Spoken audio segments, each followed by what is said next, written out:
the shiny compliance programs at headquarters are often a million miles away from the reality Right. on the ground in these emerging markets.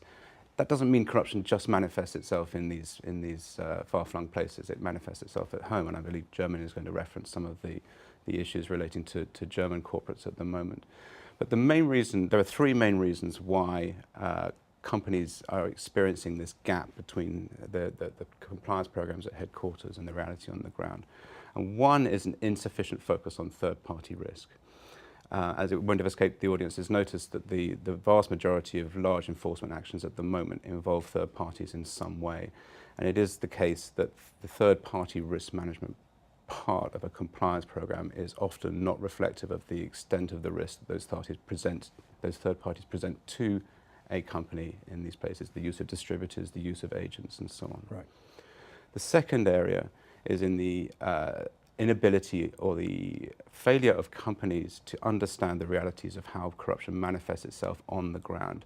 It is not going to be sufficient to have one uniform compliance program that is deployed through every jurisdiction on the planet. If you want to understand the realities of how corruption manifests itself in somewhere like Russia, you need to go down on the ground and speak to your staff in Russia and get a feel for how that works and ensure that your compliance program is adapted to fit that environment.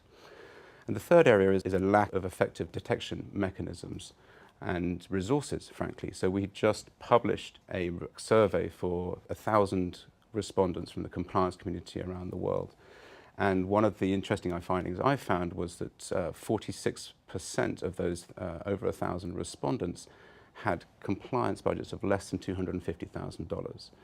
Now, obviously that depends on the size of the company, but in the case of companies with over a population of over 10,000 employees, 26% of them had less than $250,000. That's less than $25 per person on compliance, which seems a significantly under-resourced compliance program.